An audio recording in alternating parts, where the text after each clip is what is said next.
نحمده ونصلي على رسوله الكريم اما بعد فاعوذ بالله من الشيطان الرجيم بسم الله الرحمن الرحيم رب اشرح لي صدري ويسر لي امري واحلل عقدة من لساني يفقهوا قولي. ایک دفعہ درود شریف پڑھ لیجیے.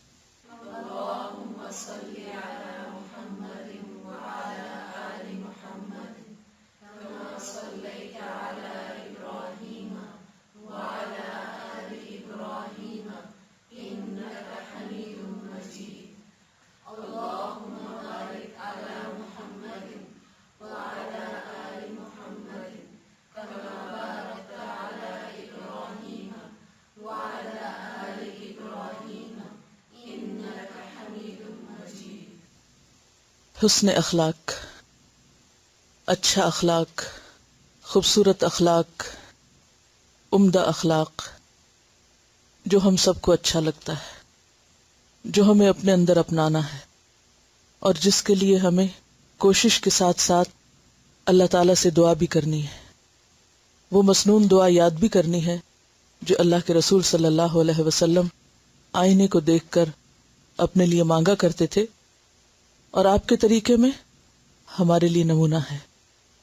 کیا دعا ہے؟ اللہم کما حسنت خلقی فحسن خلقی. اے اللہ، جس طرح تو نے میری صورت اچھی بنائی اسی طرح تو میرا اخلاق بھی اچھا بنا دے. اخلاق جس کا روٹ مادہ خا لام قاف ہے، اگر اسے خلق پڑھا جائے تو معنی ہوتا ہے پیدا کرنا، صورت گری کرنا، اور اگر اس کو خلق پڑھا جائے یا خلق پڑھا جائے تو مراد ہوتی ہے عادت، طبیعت، خصلت. اسی مادے سے خلق اگر ہو تو معنی ہوتا ہے پرانا ہونا، بوسیدہ ہونا. ان تین لفظوں میں آپس میں کیا مماثلت ہے؟ خلق پیدائش کے لیے، کسی چیز کو عدم سے وجود میں لانا. خلق عادت اور اس کی ظاہری شکل و صورت. اور بوسیدہ ہونا یا پرانا ہونا کیا معنی رکھتا ہے؟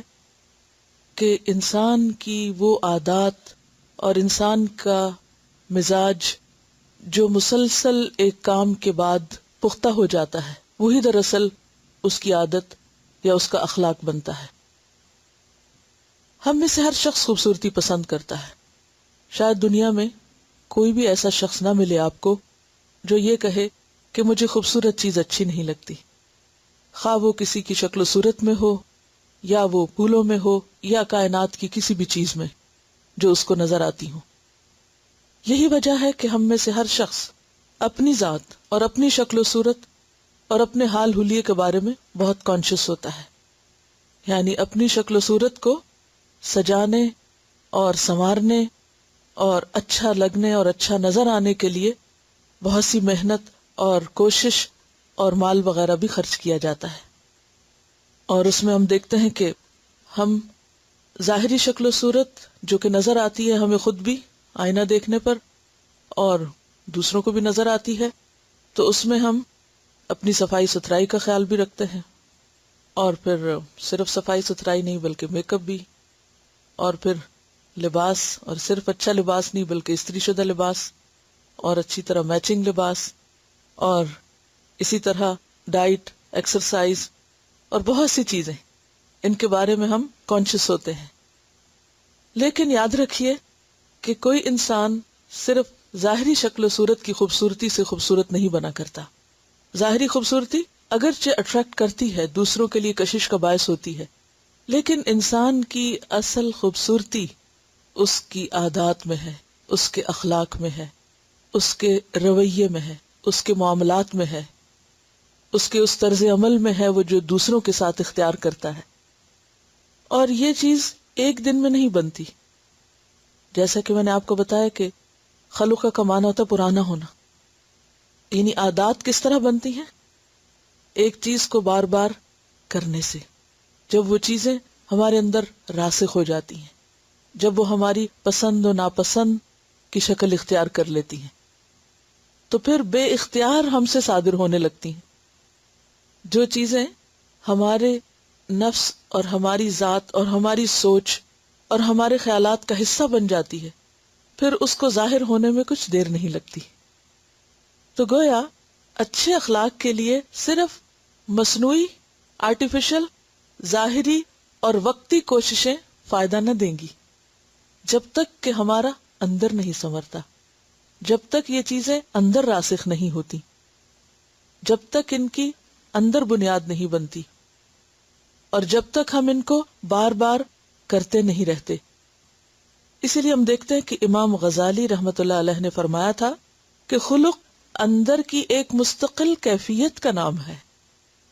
یعنی وہ اخلاق کو باہر کی چیز نہیں بتاتے بلکہ اندر کی چیز بتاتے ہیں کہ خلق اندر کی ایک مستقل کیفیت کا نام ہے جس کے مطابق ہمارے اعمال ہوتے ہیں.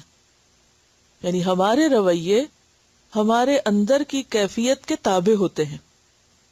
تو اس میں تو کوئی شک نہیں کہ اچھی چیز ہر ایک کو اچھی لگتی ہے.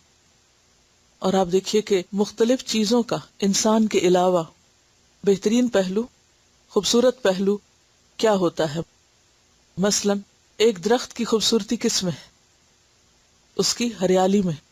اگر درخت گرین نہ ہو، سبز نہ ہو تو کیسا لگتا ہے؟ لیکن جب بہار آتی ہے تو یہی درخت کیسا نظارہ پیش کرتے ہیں؟ بالکل ایک مختلف. ایک پھول کی خوبصورتی کس میں ہوتی ہے؟ صرف اس کے رنگ میں نہیں، اس کی خوشبو میں. پانی کی خوبصورتی کس میں ہوتی؟ اس کی روانی میں، یا جب وہ آئس بن کے سڑکوں پر پھسلنے کا ذریعہ بن جائے؟ اس کی روانی میں.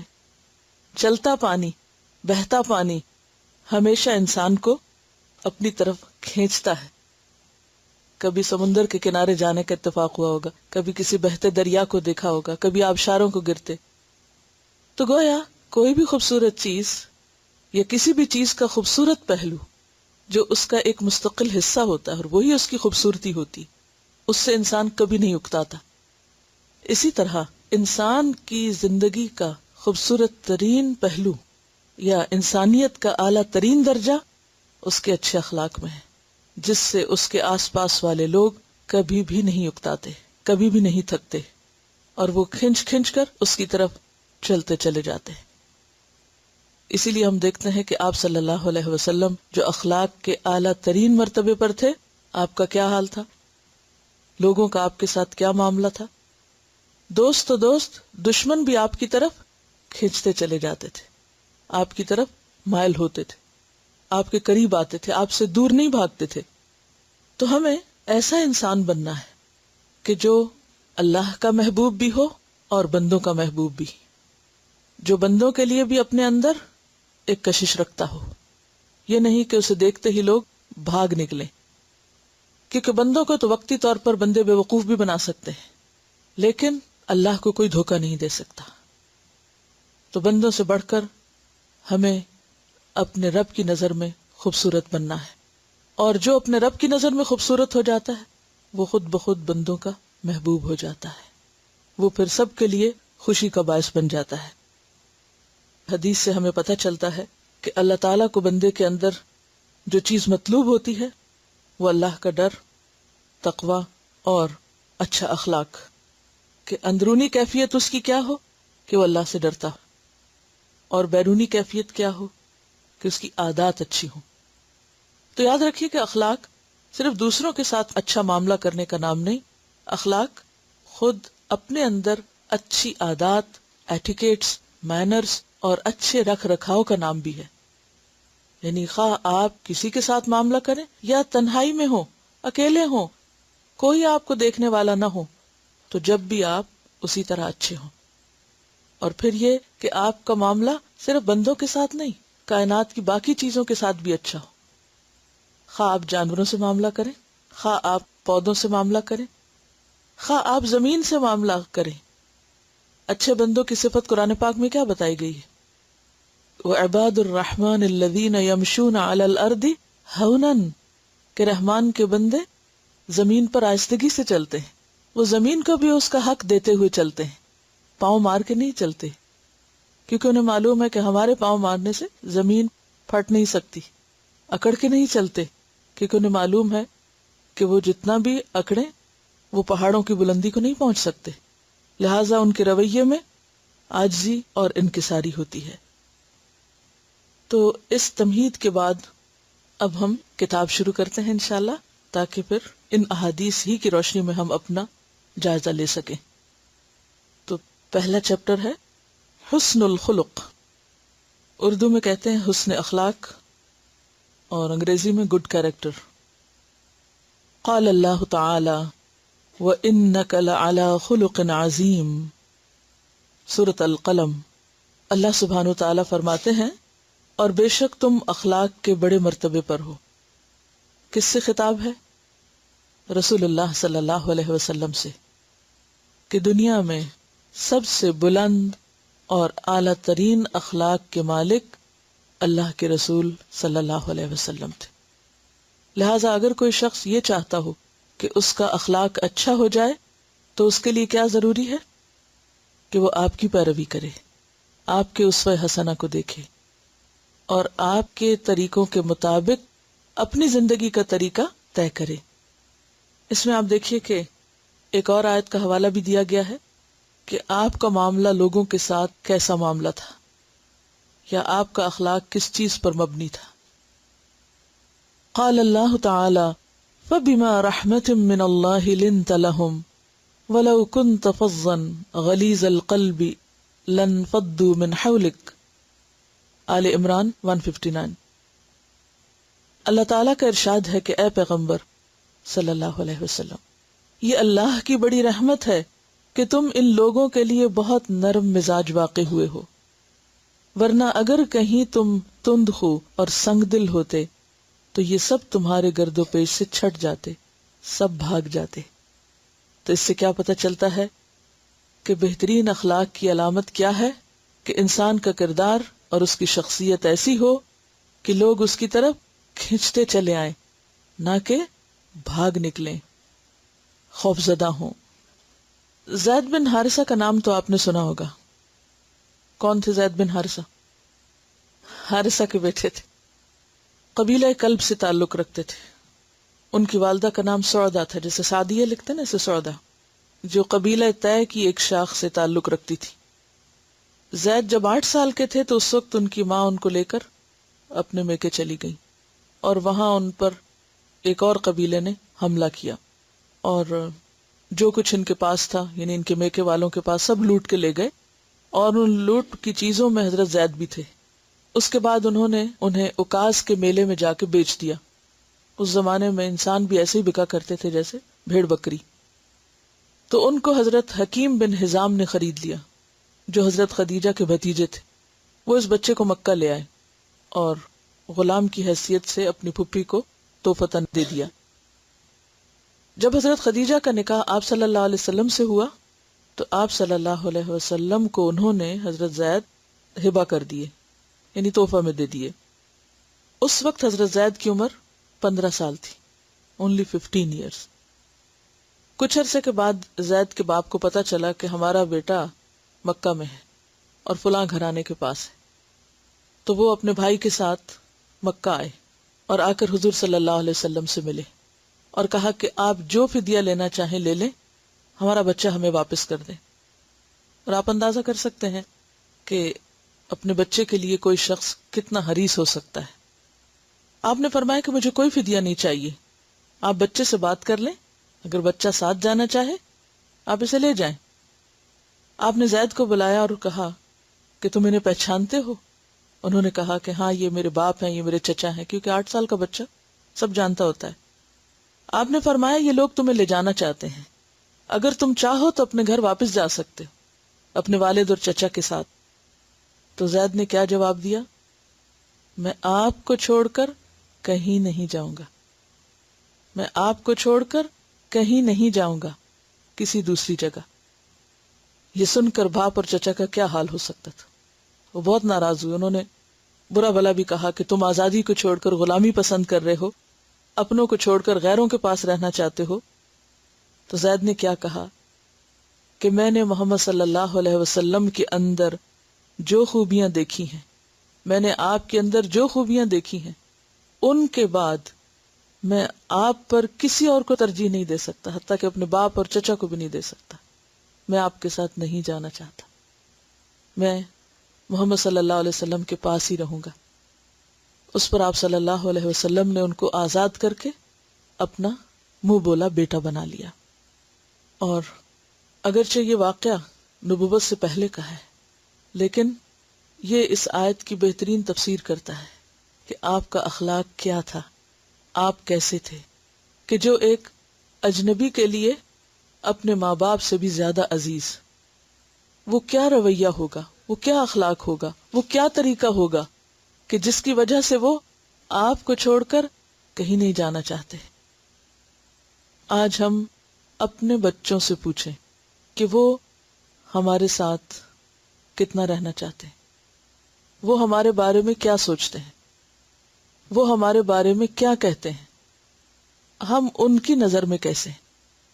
ایک شخص باہر کے لوگوں کی نظر میں تو ہیرو ہو سکتا ہے، اس کے دوست احباب اس کو چاہنے والے ہو سکتے ہیں، وہ ہر ایک کی آنکھوں کا تارا ہو سکتا ہے، لیکن وہ اصل میں کیا ہے، اس کی حقیقت کیا ہے، اس کا اخلاق کیا ہے، اس کا اصل فیصلہ کون کرتا ہے؟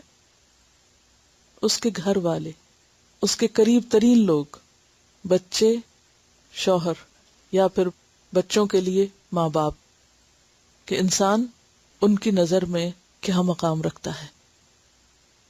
تو انشاءاللہ ہم اس پر بھی آئندہ ایکسرسائز کریں گے کہ ہمارے بچے ہمارے بارے میں کیا کہتے ہیں. ماں باپ اور بچوں کے درمیان اللہ نے ایک عجیب سی محبت رکھی. یہ رشتے ایسے ہیں کہ ایک دوسرے کے ساتھ کچھ بھی کریں، پھر ان کے اندر ایک خون کی کشش ہوتی، پھر جڑ جاتے ہیں. لیکن اپنے بچوں کے بعد وہ لوگ جو قریب ترین ہیں، مثلا رشتہ داروں کے بچے، یا ہماری مثلا بہو، یا بھانجی، بھتیجی، یا اور کوئی بھی شخص جو ہمارے ساتھ رہتا ہو، کیونکہ انسان کو زندگی میں مختلف لوگوں کا ساتھ ہوتا ہے. ہمارے ساتھ کام کرنے والے، اگر ہم کسی ایک ادارے میں کام کر رہے ہیں، کسی اسکول میں کام کر رہے ہیں، کسی ورک پلیس پر ہیں، تو وہ لوگ ہمارے بارے میں کیا کہتے ہیں جن کے ساتھ ہمارے دن کا ایک بڑا حصہ گزرتا ہے. مختلف لوگ جو کہیں بھی اکٹھے رہتے ہیں کسی بھی وجہ سے، خواہ کوئی ہاسٹل ہو، خواہ کوئی گھر ہو، خواہ کوئی ادارہ ہو، وہ آپس میں ایک دوسرے کے بارے میں کیا سوچتے ہیں. آپ کا اصل مقام وہ نہیں جو آپ اپنے لیے خود اپنی نگاہوں میں قائم کیے ہوئے ہیں. اپنے آپ کو تو ہر شخص اچھا ہی کہتا ہے، خود کو تو آپ اچھا ہی سمجھیں گے، لیکن آپ کے ساتھی کیا کہتے ہیں، آپ کے دوست کیا کہتے ہیں، آپ کے شوہر کیا کہتے ہیں، آپ کے بچے کیا کہتے ہیں. اور اگر ان کی گواہی آپ کے حق میں مثبت ہو گئی تو انشاءاللہ اللہ کی نگاہ میں بھی مقام بن جائے گا. کیونکہ اللہ کی نگاہ میں ہم کیا ہے یہ تو کل ہمیں پتہ چلے گا نا، آج نہیں پتہ چل سکتا. حضرت زید جو تھے وہ غلام تھے، خون کا رشتہ نہیں تھا، لیکن آج جن گھروں میں ملازم ہیں، جہاں جہاں بھی، وہاں ان کا ملازموں کے ساتھ کیا رویہ ہے، اور ملازم اپنے مالکوں کے بارے میں کیا کہتے ہیں. تو ہم سب کے لیے ایک ٹیسٹ ہے کہ ہم قریب ترین لوگوں کے ساتھ کیسے ہیں. کیونکہ یہاں آپ صلی اللہ علیہ وسلم کی جو خوبی بیان کی گئی ہے وہ کیا ہے؟ اگر تم تندخو ہوتے، سنگ دل ہوتے، سخت دل ہوتے، یہ سب تمہارے آس پاس سے چھٹ جاتے، بھاگ جاتے، تمہیں چھوڑ جاتے. حدیث نمبر 1، عن ابی ہریرہ ان رسول اللہ صلی اللہ علیہ وسلم قال انما بعثت لاتمم صالح الاخلاق، رواہ البخاری فی الادب المفرد. سیدنا ابو ہریرہ رضی اللہ عنہ سے روایت ہے کہ رسول اللہ صلی اللہ علیہ وسلم نے فرمایا، بے شک میں اچھے اخلاق کی تکمیل کے لیے بھیجا گیا ہوں. یعنی آپ کی آمد کا مقصد کیا تھا؟ کہ خوبصورت اخلاق کو مکمل کر دیا جائے، اس میں سے کوئی چیز بھی باقی نہ رہے. گویا اچھا اخلاق، اعلی اخلاق، اور پھر اخلاق بھی مکمل اخلاق. دنیا کے مختلف مذاہب میں، مختلف اقوام میں، مختلف لوگوں کے ہاں اخلاق کے بارے میں بہت کچھ لکھا پڑھا اور کہا گیا ہے، یعنی بیسک ہیومن ایتھکس پڑھے لکھے ان پڑھ لوگوں، جاہل عالم، مشرق مغرب، ہر ایک کے ہاں اس کا کچھ نہ کچھ حصہ ملتا ہے، یعنی کوئی بھی انسان اس تصور سے خالی نہیں ہے. لیکن ادھوری باتیں ہیں، کہیں سے بھی کچھ پڑھ لیجئے. اگر اخلاق کی ایک جامع اور مکمل تصویر کہیں ملتی ہے تو وہ اللہ کے رسول صلی اللہ علیہ وسلم کی اپنی زندگی میں اور آپ کی تعلیمات میں، کیونکہ آپ کو بھیجا اس لیے گیا کہ آپ اچھے اخلاق کی تکمیل کر دیں، کوئی ایک بات بھی اس میں سے نہ رہے باقی، پورے کا پورا دے دیں. کیونکہ آپ دیکھیے کہ کوئی بھی اچھی سے اچھی تصویر اگر ادھوری ہو تو کیسی لگتی ہے. کوئی بھی تصویر، کوئی بھی چیز، کوئی بھی کام. مثلاً آپ اپنا کمرہ سجا رہے ہیں اور ایک دیوار پہ ابھی پینٹ نہیں ہوا، یا کوئی ایک چیز ابھی نہیں ہے، تو آپ کسی کو دکھا رہے ہیں تو سب سے پہلے آپ کیا کریں گے؟ آپ باقی دیکھیے، اس کو نہ دیکھیے یہ ابھی ایک چیز رہ گئی ہے، باقی یہ جلد ہو جائے گی. اسی طرح کسی بھی چیز میں کوئی کمی رہ جائے تو ہم پہلے کمی والے حصے کو بیان کرنے لگتے ہیں کہ آپ اس کو چھوڑیں، باقی دیکھیں. لیکن اللہ کے رسول صلی اللہ علیہ وسلم کی زندگی میں کچھ بھی چھٹا ہوا نہیں ہے، سب مکمل ہے. لہٰذا جو اچھے اخلاق کی تکمیل چاہتا ہے اس کے لیے کیا ضروری ہے کہ وہ آپ کے علم اور آپ کے اخلاق اور آپ کے طریقوں سے استفادہ کرے. یہ حدیث ہم دیکھتے ہیں کہ حضرت ابو ہریرہ رضی اللہ عنہ نے بیان کی ہے. انشاءاللہ جو ان احادیث میں راوی آئیں گے ان میں سے کچھ روات کے بارے میں بھی آپ کو بتایا جائے گا، کیونکہ اللہ کے رسول صلی اللہ علیہ وسلم کے بعد آپ کے صحابہ ہمارے لیے ایک بہترین نمونہ ہے، کیونکہ آپ نے ان کے اخلاق کی تربیت کی، وہ آپ کی تربیت یافتہ ہیں، آپ کی پروڈکٹ ہیں. کیونکہ انسان اپنے بعد کس سے پہچانا جاتا ہے؟ اپنے کام سے، اپنی پروڈکٹ سے. کوئی شخص اپنی تحریر کے آئینے میں پہچانا جاتا ہے، کوئی اپنی شعر و شاعری کے آئینے میں، کوئی کسی اور انوینشن کے آئینے میں، کہ کون کیا ہے، اس کا کام کیا ہے، اس نے تیار کیا کیا ہے. تو آئیے دیکھتے ہیں کہ وہ لوگ جو علم و ہنر سے عاری تھے انہیں آپ نے کیا دیا. آپ کا نام دور جاہلیت میں عبد شمس تھا. عبد شمس کا کیا معنی ہوتا ہے؟ شمس کا غلام. جب آپ مسلمان ہونے کے لیے آپ صلی اللہ علیہ وسلم کے پاس حاضر ہوئے تو آپ نے نام پوچھا، عرض کیا عبد شمس. فرمایا نہیں، آج سے تمہارا نام عبد الرحمن ہے، رحمان کا بندہ. عرض کیا یا رسول اللہ صلی اللہ علیہ وسلم، میرے ماں باپ آپ پہ قربان، آپ کا تجویز کردہ نام مجھے زیادہ پسند ہے.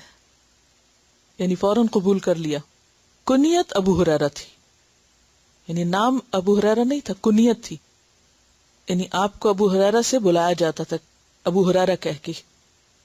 وجہ کیا تھی کہ بچپن میں بلی سے بہت کھیلتے تھے تو ان کے ساتھی ان کو ابو ہریرہ، بلیوں کے باپ، یعنی لفظی معنی یہ بنتا ہے، یہ کہا کرتے. ہریرہ ہر سے ہے، ہر بلے کو کہتے ہیں، اور پھر ہریرہ یعنی چھوٹا بلی کا بچونگڑا. تو آپ صلی اللہ علیہ وسلم کبھی کبھی ان کو پیار سے ابو ہر کہتے تھے. ابو ہریرہ کی بجائے کیا کہتے؟ ابو ہر. تو ان کو بھی اپنے لیے ابو ہریرہ سے زیادہ ابو ہر کہنا پسند تھا. بہرحال آپ مشہور ابو ہریرہ کے نام سے ہوئے. حضرت ابو ہریرہ رضی اللہ تعالیٰ عنہ نے طفیل بن عمرو الدوسی کی وساطت سے اسلام قبول کیا تھا. یہ دوس کے قبیلے سے تعلق رکھ. دوس کہاں تھا؟ یمن میں. ہجرت کے 6 سال بعد تک وہ اپنے قبیلے میں ہی رہے، آپ کے پاس نہیں آ سکے. پھر آپ کی قوم کا، قبیلہ دوس کا ایک وفد آپ کے پاس آیا تو یہ اس وفد میں آپ کے پاس آئے اور پھر واپس نہیں گئے اور اپنے آپ کو رسول اللہ صلی اللہ علیہ وسلم کی خدمت کے لیے وقف کر دیا.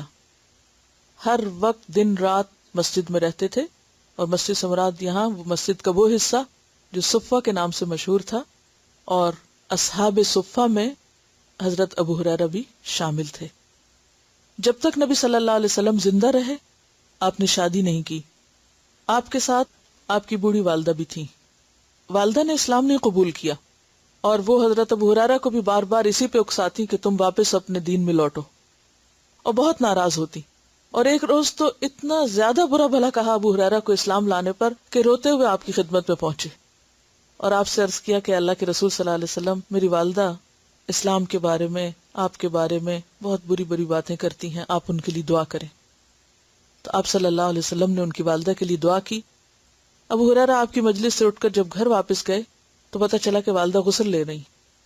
بہرحال جب کپڑے وغیرہ پہن کر سامنے آئیں تو خود ہی پکار اٹھتی ہیں، اشہد ان لا الہ الا اللہ و اشہد ان محمدن عبدہ و رسولہ۔ حضرت ابو ہریرہ اسی وقت الٹے پاؤں واپس جاتے ہیں اور آپ کو جا کر خوشخبری سناتے ہیں، اور خوشی اور ایک جذبات کی شدت کے ساتھ رو رہے ہوتے۔ پہلے روتے ہوئے نکلے تھے غم کے ساتھ، اور اب روتے ہوئے نکلے خوشی کے ساتھ۔ حضرت ابو ہریرہ کی ایک خاص خوبی اور خصوصیت یہ تھی کہ وہ نبی صلی اللہ علیہ وسلم کو بے حد چاہتے تھے، بہت زیادہ آپ سے محبت کرتے تھے، اور سوائے اس کے کہ آپ اپنے گھر میں تشریف لاتے کسی وقت بھی آپ سے الگ نہیں ہوتے تھے، کہ مسلسل آپ سے سیکھتے تھے۔ جب آپ اپنے گھر تشریف لے جاتے تو اس وقت پھر وہ مذاکرہ کیا کرتے تھے، جو کچھ سیکھا ہوتا تھا اس کو دہراتے تھے۔ اکثر فرمایا کرتے تھے کہ میں نے رسول اللہ صلی اللہ علیہ وسلم سے بڑھ کر حسین چہرہ کسی کا بھی نہیں دیکھا۔ اور ابو ہریرہ کے اکثر الفاظ یہ ہوا کرتے تھے، سب تعریفیں اللہ کے لیے جس نے ابو ہریرہ کو اسلام قبول کرنے کی توفیق دی، سب تعریفیں اس اللہ کے لیے جس نے ابو ہریرہ کو قرآن مجید کا علم عطا کیا، سب تعریفیں اس اللہ کے لیے جس نے ابو ہریرہ کو محمد صلی اللہ علیہ وسلم کا صحابی ہونے کا شرف بخشا۔ یعنی ان تین باتوں پر، اپنے اسلام پر، قرآن کے علم پر اور آپ کے ساتھی بننے پر بار بار شکر کیا کرتے تھے۔ یعنی ان کا جیسے ایک ورد تھا یہ کہ ان نعمتوں پر سب سے زیادہ خوش ہوتے، اور اسی وجہ سے آپ کے اندر دین کا علم حاصل کرنے کی ایک دھن سمائی ہوئی تھی۔ حضرت زید بن ثابت بیان کرتے ہیں کہ میں، ابو ہریرہ اور ہمارے ایک اور ساتھی، بڑا دلچسپ واقعہ، ہم تینوں اللہ کے حضور بیٹھ کے دعائیں کر رہے تھے۔ یعنی تینوں ساتھی بیٹھے ہوئے تھے، باتیں کرتے کرتے دعا مانگنے لگے۔ اچانک حضور صلی اللہ علیہ وسلم تشریف لے آئے اور وہ بھی ہمارے پاس بیٹھ گئے۔ یعنی یہ تین دوست تھے اور آپ بھی آ گئے۔ ہم خاموش ہو گئے آپ کے ادب میں۔ آپ نے فرمایا اپنا کام جاری رکھو، جو کر رہے تھے کرتے رہو۔ ابو ہریرہ رضی اللہ تعالی عنہ سے پہلے ان دو ساتھیوں نے اپنی اپنی دعائیں کی، خوب اچھی اچھی چیزیں مانگی۔ اب دیکھیں کہ صحابہ کرام مل جل کے کیسی باتیں کرتے تھے اور کس قسم کی ان کی گفتگو ہوتی تھی۔ آخری باری یعنی تیسری باری جو تھی وہ حضرت ابو ہریرہ کی تھی۔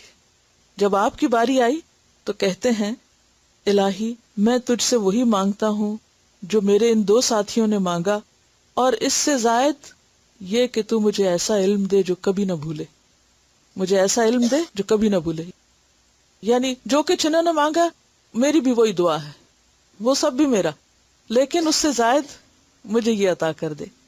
رسول اللہ صلی اللہ علیہ وسلم نے آمین کہا تو دوسرے دو ساتھی کہتے ہیں، ہم بھی یہی دعا مانگتے ہیں جو ابو ہریرہ نے مانگی۔ تو آپ نے فرمایا، یہ دوسی نوجوان تم سے آگے نکل گیا ہے۔ کیونکہ انسان مانگتا بھی کیا ہے؟ جس کی اس کے دل میں تڑپ ہوتی ہے اور شوق ہوتا ہے۔ تو اس سے آپ اندازہ لگا سکتے ہیں کہ اللہ رسول کی محبت نے ان کو کیا شوق دیے۔ ہم سب بھی دعویٰ کرتے ہیں کہ ہمیں اللہ سے محبت ہے، نبی صلی اللہ علیہ وسلم سے محبت ہے، لیکن اس محبت کا نتیجہ اور خلاصہ کیا ہے کہ پھر ہماری دعائیں کس قسم کی؟ بہرحال حضرت ابو ہریرہ نے علم کے راستے میں اپنے مقصد کے لیے پھر تکلیفیں بھی بہت اٹھائیں، اور سب سے بڑھ کر بھوک اور پیاس، کیونکہ ان کے پاس کوئی وقت نہیں تھا کسی اور کام کا، نہ کوئی کاروبار اور نہ ہی کوئی اور گھر بار۔ لہذا اپنے بارے میں کہتے ہیں کہ ایک دن بھوک کی وجہ سے میں اپنے پیٹ پہ پتھر باندھے ہوئے تھا، اور بعض اوقات میرے پیٹ میں بل پڑنے لگتے تو میں کسی سے کہہ نہیں سکتا تھا کہ میں بھوکا ہوں، لیکن میں اپنے ساتھیوں سے اس طرح بات کرتا، حالانکہ مجھے اس بات کی ضرورت نہیں ہوتی، تاکہ وہ میری کیفیت کو سمجھے، یعنی میری کیفیت پہچانے۔ جیسے قرآن میں آتا نا، تعرفہم بسیماہم لا یسألون الناس الحافا، تم انہیں ان کے چہروں سے پہچانو گے، وہ لوگوں کے پیچھے پڑ کے نہیں مانگا کرتے۔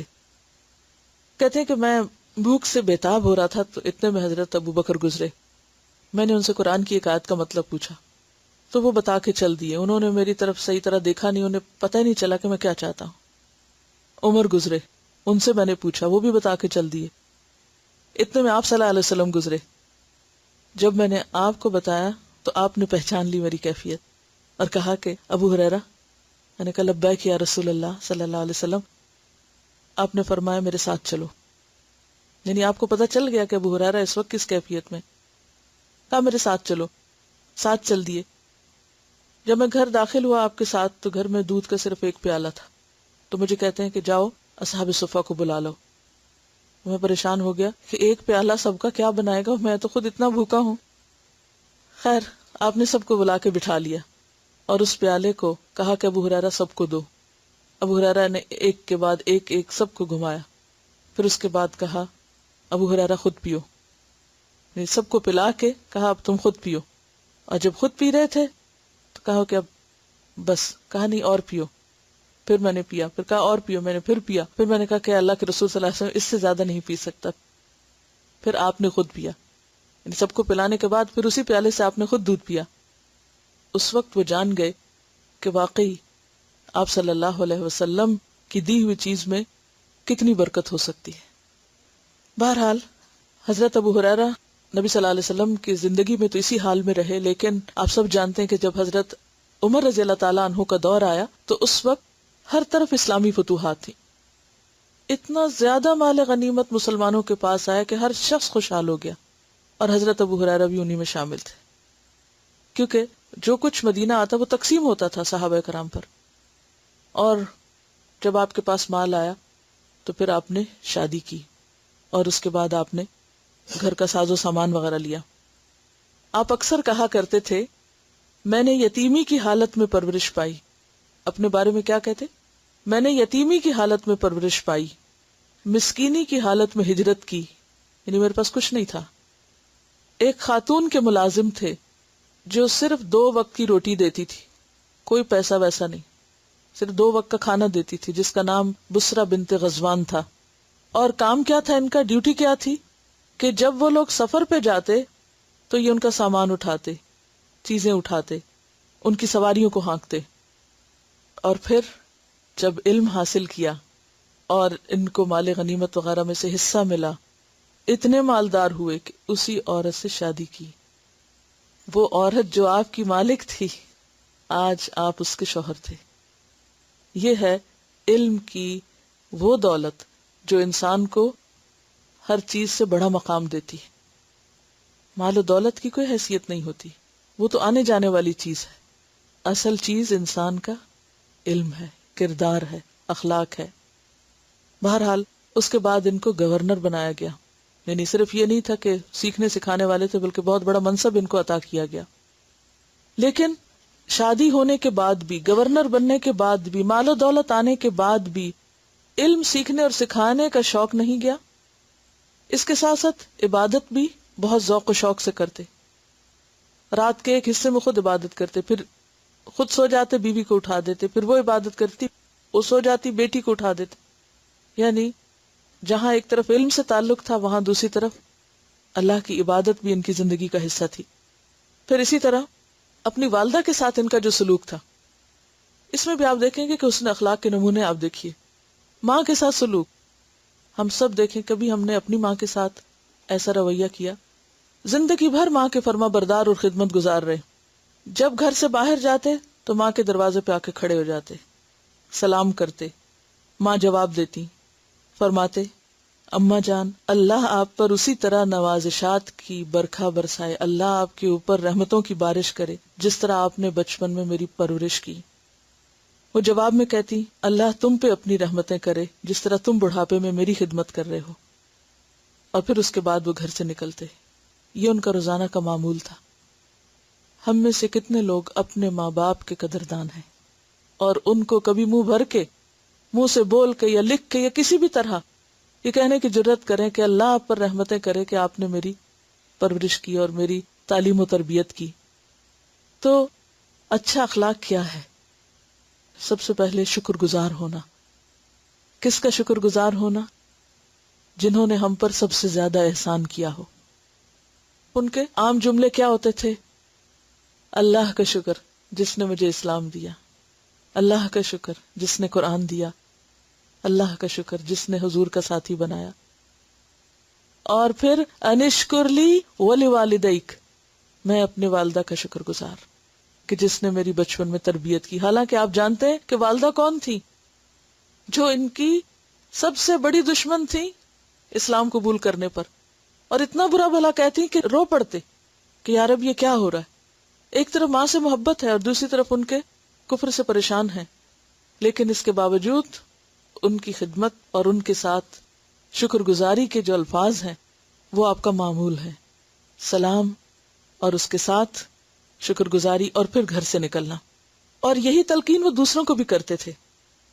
ایک روز کہیں جا رہے تھے تو راستے میں آپ نے دیکھا کہ دو لوگ جا رہے ہیں, تو ایک سے پوچھا کہ یہ دوسرے کون ہیں؟ کہا کہ میرے والد ہیں. کہنے لگے کہ کبھی ان کا نام نہیں بلانا, کبھی ان کے آگے نہیں چلنا, کبھی ان سے پہلے نہیں بیٹھنا. یہ ہے مینرز ماں باپ کے ساتھ. باپ ہیں, نام سے نہیں بلانا, اور کیا نہیں کرنا, ان سے پہلے نہیں بیٹھنا, وہ بیٹھیں تو بیٹھنا. یہی اسلام کے اخلاق اور آداب یہی ہے. بچپن میں یہی ہمیں سکھایا گیا ہے, لیکن خاص طور پر مغربی معاشرے میں ہمارے بچے جہاں پل بڑھ رہے ہیں یا جو کچھ پڑھ سیکھ رہے ہیں, وہاں یہ اخلاق اور مینرز آزادی کے نام پر اور تعلیم کے نام پر سب ختم ہو گئے. اور پھر آپ دیکھیں کہ جب مرض الموت یعنی وفات ہوئی تو اس وقت رو رہے تھے, زاروں قطار رو رہے تھے. پوچھا گیا آپ کیوں رو رہے ہیں؟ کہنے لگے میں تمہاری اس دنیا پہ آنسو نہیں بہاتا کہ میں دنیا چھوڑ کے جا رہا ہوں اور اتنا کچھ ہے میرے پاس اور اتنے عہدے اور سب. میں روتا ہوں کہ سفر بہت لمبا ہے, اگلی منزل بہت طویل ہے, زیادہ راہ بہت تھوڑا ہے. یہ امت کا وہ شخص ہے جس نے سب سے زیادہ احادیث روایت کی ہیں, کہتا ہے زیادہ راہ بہت تھوڑا ہے. اور یہ ساری احادیث انہیں زبانی یاد تھیں, ایسا نہیں تھا کہ صرف دیکھ دیکھ کے کہیں سے پڑھ کے سنا رہے تھے. سب حفظ تھی جو ان کے سینے میں ساتھ جا رہی تھی. کتابیں تو نہیں ساتھ جاتی نا, وہ جاتا ہے جو ہمارے عمل میں ہو اور ہمارے سینے میں ہو. اور کہتے ہیں کہ زیادہ راہ بہت تھوڑا ہے, میں اس راستے پہ کھڑا ہوں جو مجھے یا جنت میں لے جائے گا یا جہنم میں لے جائے گا. میں نہیں جانتا میرا انجام کیا ہوگا. پھر دعا کی, یا اللہ مجھے تیری ملاقات کا شوق ہے, تیری ملاقات مجھے محبوب ہے, تو بھی میری ملاقات کو محبوب سمجھ. اور مجھے جلد اپنے سے ملا, اور تھوڑی ہی دیر گزری تھی کہ آپ کی وفات ہو گئی. یہ ہیں وہ حضرت ابو ہریرہ جن کا نام آپ مختلف احادیث میں سنتے رہیں گے. سب سے زیادہ احادیث کی روایت میں جس کا ذکر آتا ہے وہ ابو ہریرہ ہی ہیں. وہ روایت کرتے ہیں کہ رسول اللہ صلی اللہ علیہ وسلم نے فرمایا, میں اچھے اخلاق کی تکمیل کے لیے بھیجا گیا ہوں. حدیث نمبر 2, عن انس بن مالک قال كان رسول اللہ صلی اللہ علیہ وسلم احسن الناس خلقا, رواہ مسلم کتاب الفضائل. سیدنا انس رضی اللہ عنہ سے روایت ہے کہ رسول اللہ صلی اللہ علیہ وسلم لوگوں میں سب سے زیادہ اچھے اخلاق کے مالک تھے. اور اسے سمجھنے کے لیے پھر یاد کیجئے کیا, زید بن حارثہ کا آپ سے تعلق, آپ کے اچھے اخلاق کی گواہی. عن ابی ہریرہ قال قال رسول اللہ صلی اللہ علیہ وسلم اکمل المؤمنین ایمانا احسنهم خلقا, رواہ ابی داود کتاب السنہ. سیدنا ابو ہریرہ رضی اللہ عنہ سے روایت ہے کہ رسول اللہ صلی اللہ علیہ وسلم نے فرمایا, اکمل المؤمنین, اکمل کامل کی اسم تفضیل, سب سے زیادہ کامل, سب سے زیادہ مکمل, ایماناً ایمان میں, کون ہے؟ احسنہم جو سب سے اچھے ہیں, خلقاً اخلاق میں, یعنی سب سے زیادہ ایمان ان کا مکمل ہے جن کا اخلاق سب سے اچھا ہے. تو اس سے کیا پتہ چلتا ہے, کیا سمجھ میں آتا ہے کہ ایمان کی تکمیل بھی اخلاق کی تکمیل سے ہوتی ہے اور اخلاق کی خوبصورتی سے ہوتی ہے. عن ابی الدرداء قال سمعت رسول اللہ صلی اللہ علیہ وسلم يقول ما من شيء يوضع في الميزان اثقل من حسن الخلق وان صاحب حسن الخلق ليبلغ به درجة صاحب الصوم والصلاة رواہ الترمذی کتاب البر والصلة. عن ابی الدرداء, ابو الدرداء رضی اللہ عنہ سے روایت ہے, قال کہتے ہیں, سمعت رسول اللہ, میں نے رسول اللہ صلی اللہ علیہ وسلم سے سنا، یقول، آپ فرماتے ہیں، ما من شیء، نہیں کوئی بھی چیز، یودع، جو رکھی جائے گی، وضع یدع سے، یودع مجہول ہے، فی المیزانی، میزان میں، اثقل، زیادہ وزنی، ثقیل، من حسن الخلق، حسن الخلق سے، اچھے اخلاق سے، وَإِنَّ صَاحِبَ حُسْنِ الْخُلُقِ، وَإِنَّ، اور بے شک، صاحبہ ساتھی، حسن الخلق، اچھے اخلاق والا، لَيَبْلُغُ، البتہ پہنچ جاتا ہے، بلغ یبلغ، بلوغ پہنچنا، بالغ ہونا اسی سے ہے، یعنی ایک سرٹن ایج کو پہنچنا، بھی ساتھ اس کے، کس کے، حسن خلق کے، اچھے اخلاق کے، اچھے اخلاق کے ذریعے پہنچ جاتا ہے ایک انسان کہاں، درجہ درجے کو، کس کے، صاحب الصوم والصلاة، روزے اور نماز والے کے، یعنی ایک شخص جو ساری رات نماز پڑھے اور ہر روز روزہ رکھے تو جتنا ثواب وہ پا سکتا ہے اتنا ثواب کس کو مل جاتا ہے، اچھے اخلاق والے کو، اگرچہ وہ ساری رات نماز نہ بھی پڑھ سکے اور ہر روز روزہ نہ بھی رکھ سکے۔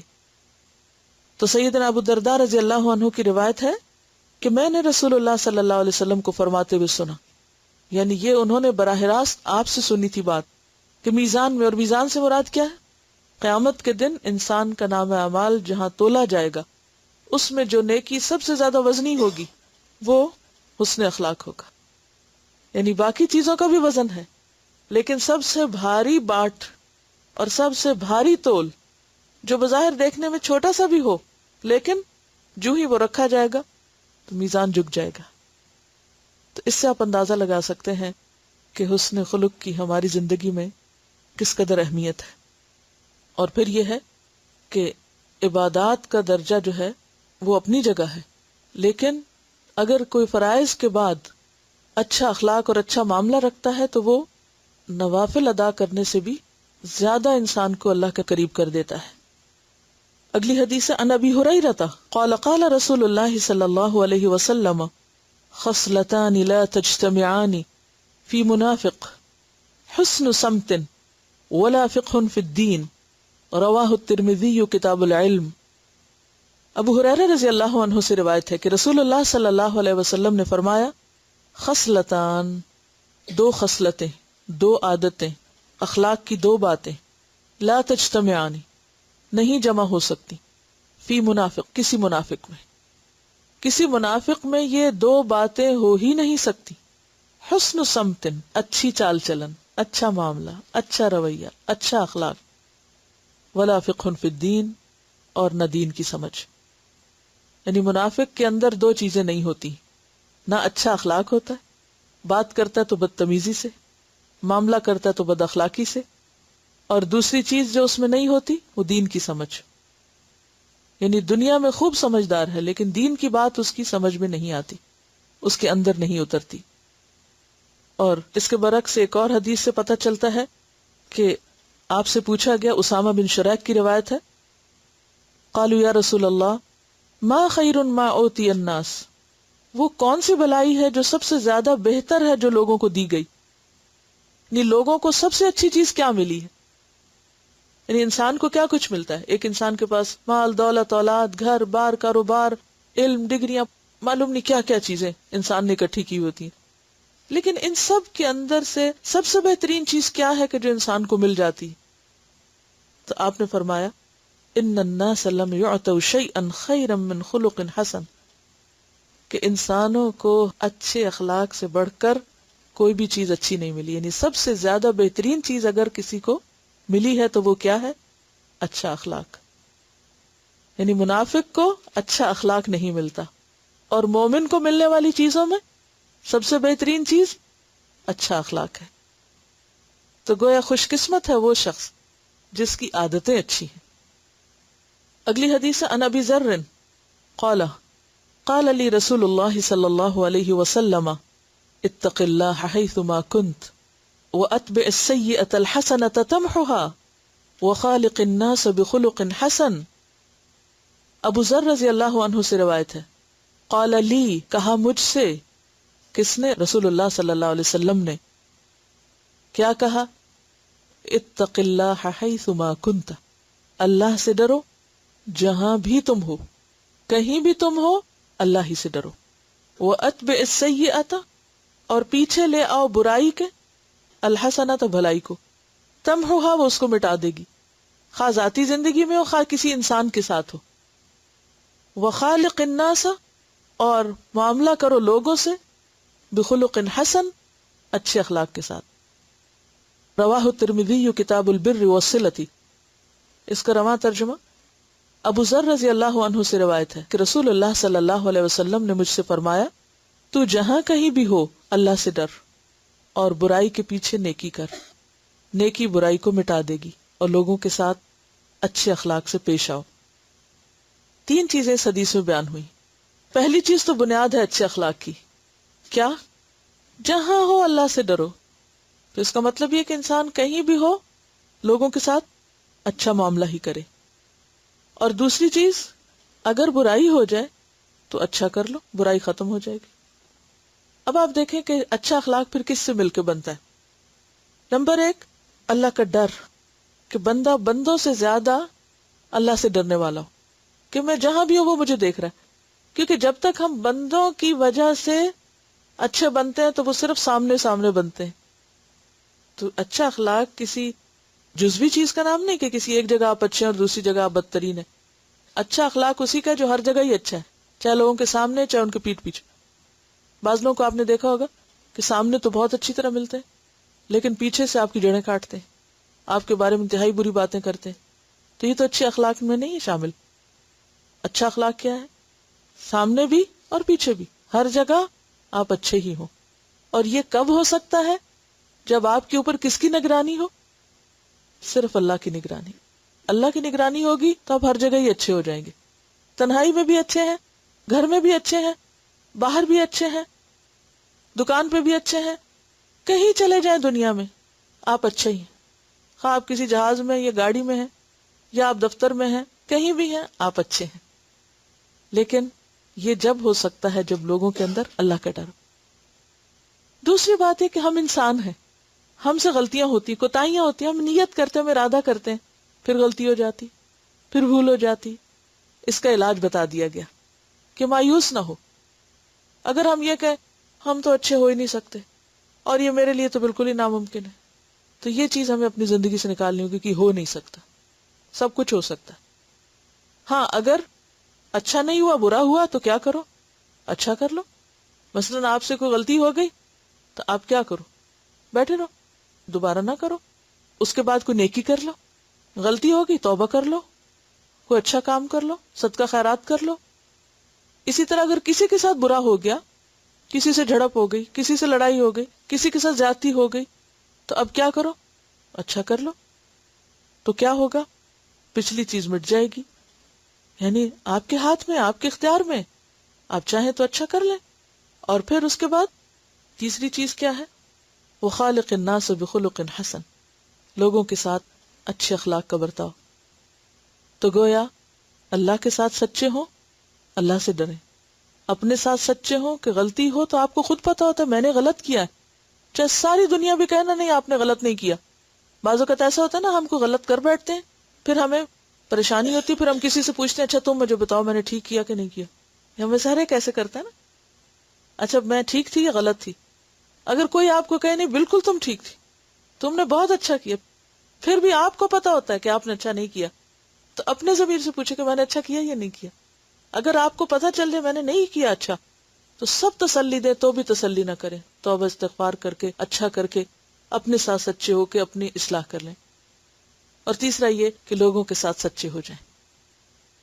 تو یہ ہے بہترین اخلاق، اللہ کے ساتھ سچے، اپنے ساتھ سچے اور لوگوں کے ساتھ سچے۔ یہ ہے جامع اخلاق۔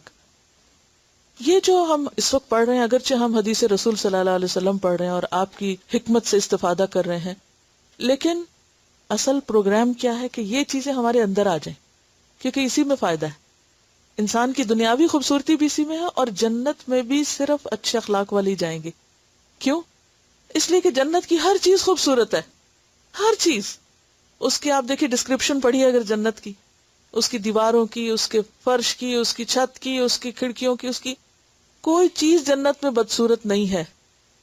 تو یاد رکھیے جنت میں صرف خوبصورت لوگ بسائے جائیں گے. اور خوبصورت سے مراد صرف شکل نہیں، وہ تو شکل اللہ ہر ایک کی اچھی کر دے گا. وہاں اصل خوبصورتی اخلاق کی خوبصورتی. جنت خوبصورت لوگوں کے لیے بنی ہے، وہاں خوبصورت لوگ بسائے جائیں گے. اگر آپ چاہتے ہیں کہ جنت کے اہل بنے تو پھر خوبصورت بننا ہوگا. اور یاد رکھیے کہ ہمارا جو اپیرنس ہے نا، ہماری جو شکل و صورت ہے، یہ ہماری روح کی تصویر ہے. ہم اپنے چہروں سے کیا نظر آتے ہیں؟ جو ہم اندر ہوتے ہیں. اچھے اخلاق میں بھی اللہ کا ڈر ہوگا تو خود بخود عادتیں سنور جائیں گی، اچھا معاملہ ہونے لگے گا لوگوں سے. ہاں، اور وہ اندر خوبصورت ہوگا تو ہی معاملہ خوبصورت ہوگا، اور معاملہ خوبصورت ہوگا تو ہی اللہ تعالیٰ کی اس جنت کے اہل قرار پائیں گے. اور اگر یہاں لڑاکے، جھگڑالو، غیبت کرنے والے، تانے دینے والے، عیب چننے والے، دوسروں کے درمیان پھوٹ ڈلوانے والے اور بد اخلاق لوگ، چغل خور لوگ جنت میں جانے کے اہل نہیں. کیوں کہا گیا رشتوں کو کاٹنے والے جنت میں داخل نہیں ہو سکتے، چغل خور جنت میں داخل نہیں ہو سکتے، فسادیوں کے لیے جنت نہیں ہے. تو ہمارے لیے یہ ایک چیلنج ہے. یہ ایسا نہیں ہے کہ ایک آپشنل چیز ہے، یہ عبادت ہے. اچھا اخلاق کیا ہے؟ عبادت. اور عبادت کا بھی اعلیٰ ترین درجہ، جس میں انسان نفلی عبادت سے بھی زیادہ وزنی نیکی کما لیتا ہے اچھے اخلاق کے ذریعے. اور اس میں آپ دیکھیے کہ پچھلے ہفتے آپ کو ایک اسائنمنٹ دی گئی تھی، ہوم ورک دیا گیا تھا. میں نے آپ سے یہ بھی ریکویسٹ کی تھی کہ سب لوگ ایک ڈائری بنا لیں اور وہ ڈائری ساتھ لایا کریں، تاکہ یہیں بیٹھ کے ہم آپ سے کچھ چیزیں کرنے کو کہیں گے تو ساتھ ساتھ اسی میں ہی آپ لکھیں. تو اب آپ دیکھیے کہ آپ کو جو کام دیا گیا تھا وہ کیا تھا کہ آپ کم از کم 3 چیزیں ایسی لکھیں جو آپ کے فرسٹ ہینڈ ایکسپیرینس میں آئی ہوں، جو آپ کو کسی کی اچھی نہ لگی ہوں. اور آپ سب سے میں نے عرض کیا تھا کہ آپ اپنی ڈائریوں میں ان کو نوٹ کریں. اگلی بات یہ ہے کہ آپ کا اس موقع پر انسٹنٹ ری ایکشن کیا تھا. آپ نے کیا کیا؟ اس نے تو آپ کو ہرٹ کیا، اس نے تو اچھا نہیں کیا. وہ جو اس نے کیا تھا وہ تو اس کا اخلاق تھا، مگر آپ نے اس وقت کیا کیا؟ الحمدللہ جو آپ کی کلاس کی یہاں کی فیڈ بیک تھی اس کے کافی چیزوں کو میں نے کچھ پڑھوا کے سنا ہے، کچھ دیکھا ہے، پڑھا ہے، اور اوور آل بہت میں نے اس کو انجوائے کیا ہے. ایک مجھے بہت خوشی یہ ہوئی کہ آپ نے لکھا اور آپ نے دل کے حال بیان کیے اور آپ نے اپنے غموں کو شیئر کیا. جب کوئی ہرٹ کرتا ہے تو پھر انسان کو سمجھ نہیں آتی کہ میں کس سے کہوں، کیونکہ دل جب دکھی ہوتا ہے تو دل چاہتا ہے کسی کو سنائے تو پھر ڈر لگتا ہے غیبت نہ ہو اور بات بڑھ جائے گی. صبر کر لیں، لیکن صبر کرنے کے ساتھ علاج بھی چاہتے ہیں، سولوشن بھی ہونا چاہیے. تو بہرحال بہت اچھا کیا آپ نے جو بھی لکھا. اور اب یہ ہے کہ نیکسٹ ویک بھی آپ یہی کریں گے. جو آپ کو کسی میں اچھا نہیں لگا وہ آپ لکھیں گے. بے شک نام نہیں لکھیں، کیونکہ کہیں ایسا نہ ہو کسی اور کے ہاتھ ڈائری لگے اور یہ اصلاح کا پروگرام ادھورا ہی نہ رہ جائے. تو جو چیز آپ کو کسی کی اچھی نہیں لگی، اگلا کیا ہے؟ اس خرابی کو دیکھ کر، اس کی بدتمیزی کو دیکھ کر، بد اخلاقی کو دیکھ کر میرا ری ایکشن کیا تھا. ایک تو لکھنے سے آپ خود بھی انالائز کرنے لگیں گے کہ یہ میں کیا لکھ رہی ہوں، اور لکھتے وقت آپ کو اپنا بھی خیال آئے گا کہ کہیں میں خود بھی تو یہ نہیں کرتی. اگر کسی کی بات مجھے ہرٹ کر رہی ہے تو میری بھی تو کسی کو کر سکتی ہے. لیکن کرنا یہ ہے کہ ہمیں اپنا انسٹنٹ ری ایکشن دیکھنا ہے کہ ہم نے اس وقت کیا کیا، کیونکہ ہمیں دراصل اپنی اصلاح کرنی ہے. اس ڈائری کا یا اس ایکسرسائز کا، یہ ہوم ورک کا مقصد لوگوں کے عیب چننا نہیں ہے، لوگوں کے اوپر انگلیاں اٹھانا نہیں ہے، لوگوں کی خرابیاں پوائنٹ آؤٹ کرنا نہیں ہے. اس سے مراد بھی اپنی اصلاح ہے. جب آپ لکھیں گے اس کے بعد دیکھیں گے کہ میں نے کیا کیا، پھر اپنے عمل کو ایویلیویٹ کریں گے. وہ لکھیں گے آگے کہ میرا فوری ری ایکشن کیا تھا. اس کے 3 درجے ہیں. نمبر 1، جو دوسرے نے کیا کیا میں نے بھی وہی کیا، ایسے کو تیسا کیا، یا اس کے جواب میں اچھا کیا. کسی نے آپ کو بہت سخت بات سنائی، آپ نے کیا کیا؟ ویسے ہی سنا دی، ادلا بدلا ہو گیا، حق ہے آپ کو سنا سکتے ہیں، ایک کے بدلے میں ایک کر سکتے ہیں، اس سے بھی برا کیا، ایک کی دو لگائیں، یا یہ ہے کہ اچھا کیا. یعنی تین آپشنز ہیں آپ کے پاس. جیسا اس نے کیا میں نے بھی ویسا ہی کیا. نمبر 2، اس سے بھی برا کیا، جو اس نے کیا میں نے اس سے دگنا کیا. یہ پاسبلٹی ہے، کر کے یاد آتا ہے ہمیں کہ اوہو پھسل گئے تھے. اور تیسرا کیا ہے کہ جس نے برا کیا میں نے اس وقت یا تو صبر کیا یا احسن طریقے سے جواب دیا. یعنی میرا رویہ کیا تھا. اب آپ اپنے آپ کو خود مارک کر دیں، آپ کا اخلاق کیا ہے. یہ دوسروں کے آئینے میں خود کو دیکھنا ہے، کیونکہ دو طرفہ معاملہ ہے نا، کہ ٹھیک ہے دوسرا تو ہے ہی خراب، لیکن میں کیا ہوں، مجھے تو اپنے بارے میں سوچنا ہے. اور اگر میں اچھی ہوں تو انشاءاللہ دوسرے بھی اچھے ہو جائیں گے. بہت سی چیزیں انسان اپنے اخلاق سے سکھاتا ہے. ٹھیک ہے. اب آپ دیکھیے کہ دو چیزیں ہوتی ہیں. ایک ہوتا ہے کسی کام یا بات یا معاملے کا آپ کی طرف سے آغاز. مثلا آپ اپنے گھر میں ایک ماں کی حیثیت سے یا بڑی بہن کی حیثیت سے اپنے سے چھوٹوں سے کیا معاملہ کرتی، حکم دیتی، یا اپنے ساتھیوں سے کیا معاملہ کرتے. جب آپ بات کرتے ہیں حاکمانہ انداز ہوتا ہے یا پھر سجیسٹو ہوتا ہے کہ آپ مشورہ دینے کے انداز میں. کیونکہ فرعون کے پاس جب موسیٰ علیہ السلام اور ہارون علیہ السلام کو بھیجا گیا تو کیا کہا گیا تھا؟ قُولَا لَهُ قَوْلًا لَيِّنًا، نرم بات کرنا. اور پھر فَقُلْ هَلْ لَكَ إِلَىٰ أَن تَزَكَّىٰ، یہ نہیں کہا تھا کہ اے فرعون تم سیدھے ہو جاؤ، میں اللہ کا رسول ہوں اور مجھے اللہ نے اتنی طاقت دی ہے، دیکھو تو صحیح میرا عصا اب کیا بنے گا، اور دیکھو کہ میرے پاس کیسے بڑی بڑی طاقت ہے. کوئی دھوس نہیں جمائی. اتنی طاقت کے باوجود بھی کہ وہ عصا جو سانپ بن جاتا تھا وہ تو اسی وقت بدلہ لے سکتے تھے کہ فوراً عصا پھینکتے اور سب کو وہ ڈرا کے رکھ دیتا اور سب چپ ہو جاتے. لیکن انہوں نے ایسا کوئی ہتھیار اختیار نہیں کیا، بلکہ کیا کہا گیا تھا؟ فَقُلْ هَلْ لَكَ إِلَىٰ أَن تَزَكَّىٰ، سوالیہ انداز تھا. کیا آپ چاہتے ہیں کہ میں آپ کو ایسی بات بتاؤں جس سے آپ کا تزکیہ ہو؟ کیا آپ تزکیہ اختیار کرنا چاہیں گے؟ یہ ہے اس حکم پر عمل کا طریقہ. ایک ہے کسی سے کام کرانا دھونس جما کے، دوسرا یہ ہے روکھے پیکے انداز سے، اور تیسرا یہ ہے کہ ایک اچھے انداز سے. تو جب آپ کسی سے معاملہ کرتے ہیں تو آپ اپنے گفتگو میں دیکھیے کہ کسی کو کوئی بات کہتے ہیں تو کیا کہتے ہیں، کس طرح کہتے ہیں. دوسرا یہ ہے کہ جب کوئی آپ کے ساتھ برا کرتا ہے، کیونکہ جب کوئی ہمارے ساتھ اچھا کرتا ہے تو ہم جواب میں کیا کرتے ہیں، اچھا کر دیتے ہیں. نہیں کرتا تو ہم بھی ویسے ہی ہو جاتے. تو آپ صلی اللہ علیہ وسلم نے فرمایا کہ تم لوگوں کے تابع نہ بنو.